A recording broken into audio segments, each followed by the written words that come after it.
Finally, we have a build that doesn't require long combo setups and absolutely shreds mobs, bosses, and of course, players. Bust out those shitting pants, boys.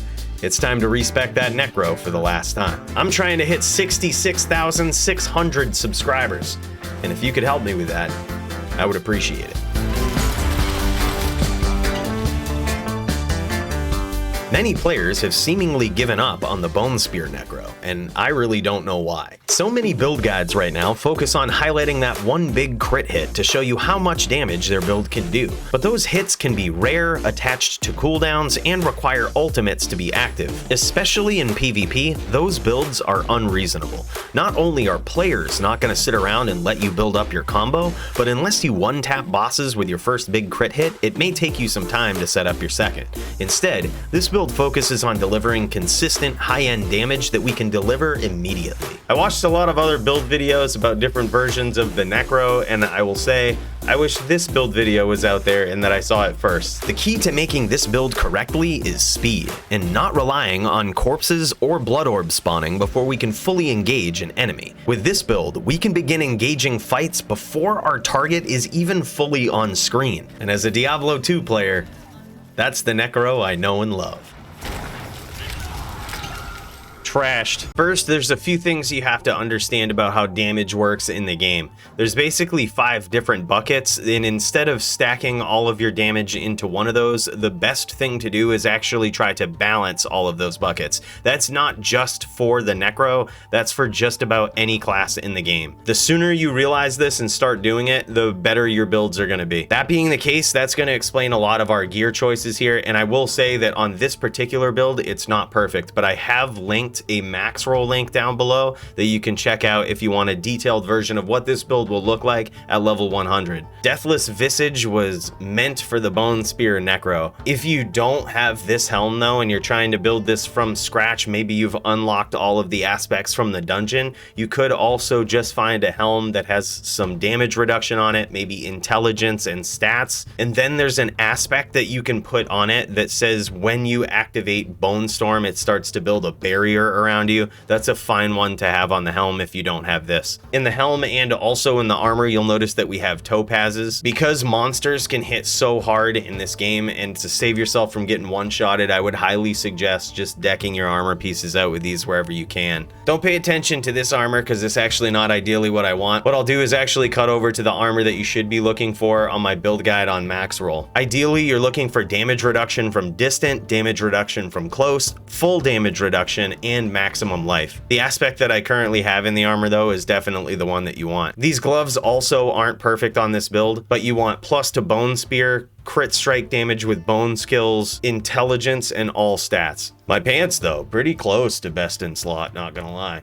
Boots leave a lot to be desired, but you can kind of see what we're going for. On some items in this build, I definitely pay attention to essence cost reduction and adding to maximum essence, because that can definitely be a problem on this build given the right circumstances. This weapon is also very good and kind of perfect for what we want on this build. You'll notice that we have a big roll to intelligence. This adds to that core stat bucket for damage that we were talking about, vulnerable damage, which is in another bucket, and then we have all of these other damage multipliers on it. But you'll notice with the two-handed sword, it has critical strike damage as part of its item buff. So that goes into another bucket of damage, helping us balance all of these. And then the most important thing on the weapon is what you imprint for an aspect. In this case, you're going to want a two-handed weapon, and you're going to want to put the splintering aspect into it. Your ring slots are also a good place to boost your damage. Bone skills are physical damage, which came as a surprise to myself and a lot of other D2 players. So on your rings, try to get ones with either crit, physical damage, slowed damage, but ideally life. With how resistances work in D4, it's best to try to balance your two rings with completely different resistances. Movement speed is so important, not only on this build, but in the game in general. So on your boots and amulet,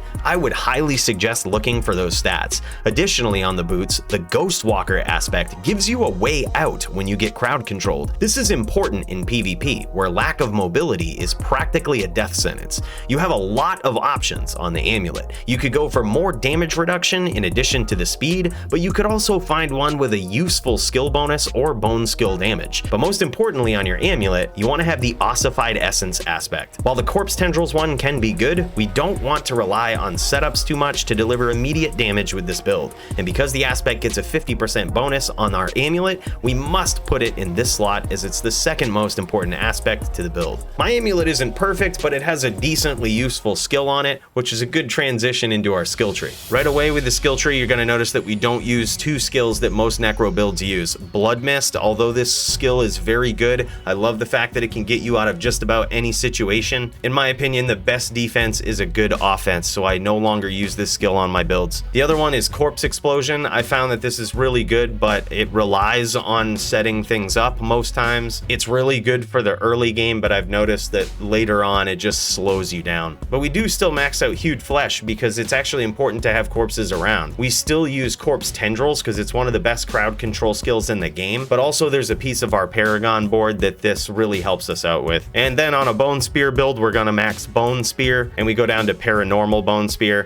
I've actually maxed out Unliving Energy and Imperfectly Balanced to maximize our damage. Bone Prison is a very useful skill. I might have mentioned that mana becomes a problem, so what you can do with this is actually BP people and not only fortify to give yourself a little bit more survivability, but if you bone prison tons of monsters in a group, you actually get a lot of essence back and can just start bone spearing again. If this build can't bone spear, we die. So it's very important to have ways to re-up on your mana. We use a curse on this build. We actually use Decrepify. This slows monsters immediately. It does not require us to have a corpse to start debuffing monsters. This can proc a lot of damage multipliers from both our gear and our Paragon board, which you'll see in a second. I also like to maximize Amplify damage. This is a huge damage buff that doesn't require a lot of things to happen. All it requires is that you just curse the enemy and suddenly you're doing a lot more damage. The theme with this build is to not set up these ridiculous combos that take so long to take out groups of monsters. I was doing that with every other necro build and it's just not the way to go. So that's why we focus on skills like Amplify damage that just take effect immediately. Under that same logic, I also think Compound Fracture is a bit of a trap. We already have plenty of ways to boost up the damage bucket on this build, so I think this is A, overkill, but B, relies on too many things. Especially in PvP, I certainly don't want to wait 10 times for my Bone Spear to hit something before I can start damaging players. Corpse Tendrils again is the best crowd control in the game, so I put 5 points into this to lower its cooldown. And if you're a Bone Necro, you're clearly using Bone Storm for your ultimate and Ossified Essence for your key passive. Paragon boards can be extremely complicated, but I've literally no-lifed this game for you to hopefully get this Paragon board to be as efficient as possible. This one's not even complete because we're level 80, so let me jet over to the one that I put together on max roll. This is what the Paragon board looks like when you hit level 100, or hopefully when you're working towards getting there. I was using Exploit for the longest time, but I think I've landed on glyphs that are actually the best ones to use for the build. First board, I start out with Sacrificial. There's one thing about these glyphs that I think a lot of players are overlooking, and that is the grants bonus to either magic or rare nodes in the surrounding area. This is so good, potentially busted in a lot of these glyphs, and that's why I love using them. Practically every glyph that we use is going to have that ability. Then from there, we attach the Bone Graft board and use Grave Keeper for our glyph. The next board is Scent of Death, and we use Amplify for our glyph. And the final board is Flesh Eater, although we do not use the legendary node here because again, it requires a setup, but we do use Control as our glyph. I think there's an argument here in particular to use Exploit instead of this one, but in my experience,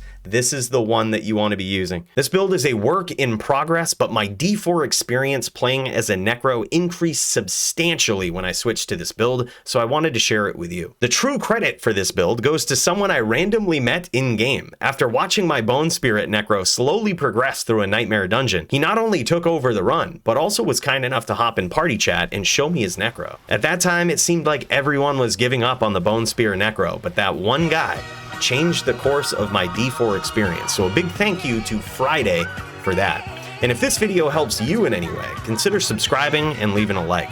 I'll catch you in the next one.